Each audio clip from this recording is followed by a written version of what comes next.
Honda CR-V 2013 model. Ito yung lobo. Babakasin namin yung EPS. Hindi kumakalampag, kahit konting lubak lang kumakalampag. Ito, kailangan tanggalin yung steering coupling. May tornilyo dito na ang cheese.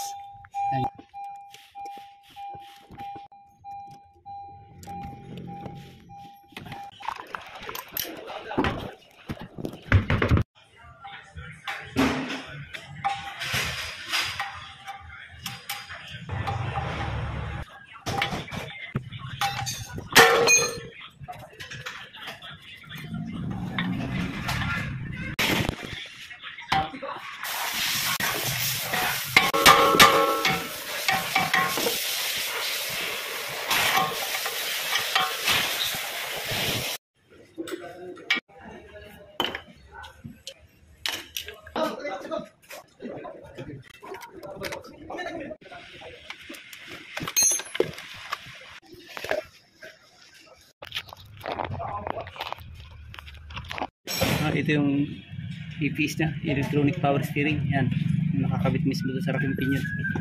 Assembly pag binababa. Yan, dito nakakabit. Tingnan ito kasi mga Honda, nakasama yan dito sa raking pinion.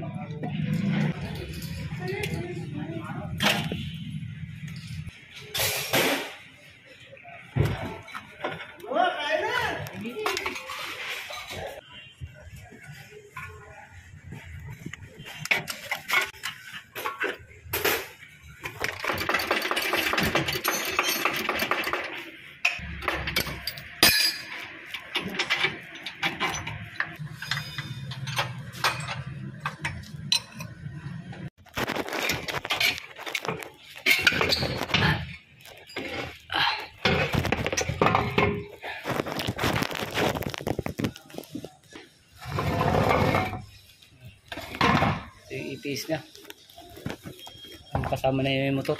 Pag itong mga Honda, nakasama yan dito sa raking pinion. Baklasin na re-busing. Papalitan yung busing yan dito sa loob. Yun yung papalitan namin.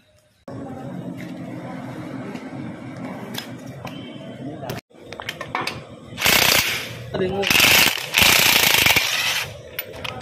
Sabi mo.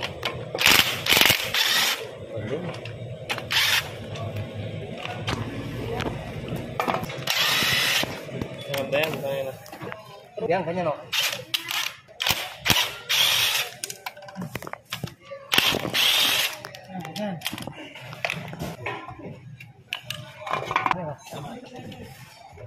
Yan, takuhan. Bak pa rin. Kung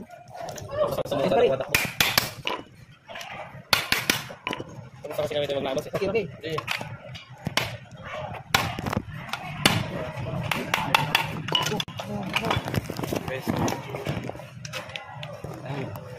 Ito yung gear niya, ito yung motor. Nagpapalamot doon sa manubela. Isa pa rin. Yan yung pinamalit. Yun yung busing na papalitan. Kaya tumutunog yan, lumuluag. Yung busing na yan, nagagasgas, nakatagalan. Kaya nagkakaroon ng kalampag. Ito yung mga busing. Ay, ito talaga pare. Ito yung busing na yan. I-rebusing. Okay. Ito yung guide. Dito yung na-adjust kung ano, kailangan malambot yung manubela o matigas. Ito, pwede dito yung adjust na. Yung adjust, pinaka-adjustment niya. Dito na yung busing na ginawa sa machine shop po. Yan, nasa loob na. Yan yung kulay puti. Plastic engineering yung ginagamit namin para mas matibay. Mas matagal siya masira. Yung bang klase ng gamitin, no? Quality. National yan. National yan, boy. Kasi yung ano, dito mataas. Ganito malakit. Okay. Ito, nilalagyan ng grasa to. Mas maganda, mas maraming grasa, mas maganda. Para mas, ano yun, nag-lubricate dito sa loob. Sa loob ng raking pinion. Okay. Magandang ano.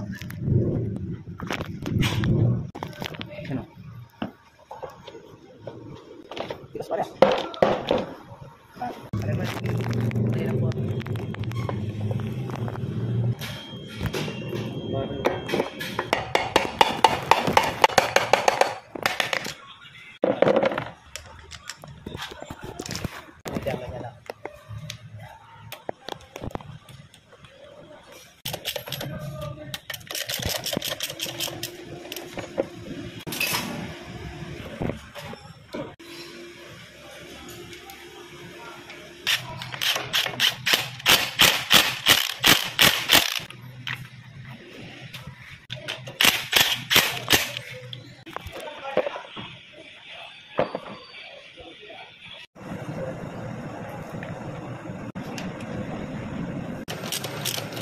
So pag-adjust ito, kailangan higpit muna.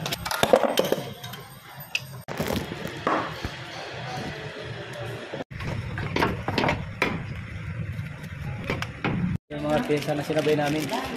Tie rod, track end, saka ito stabilizer clamp, kabilaan.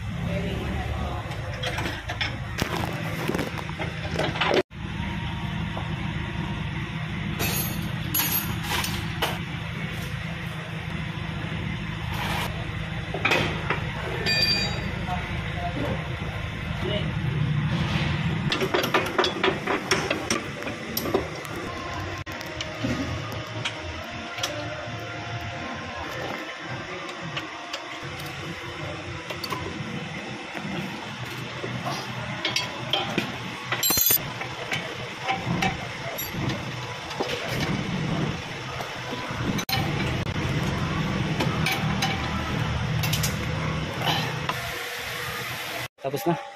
Start ko na lang. Wala nang alog ko. Pag ginagalaw-galaw yung manubela. Kanina malakas, ngayon wala na. Nawala na yung lagatok. Ayan, ayos na.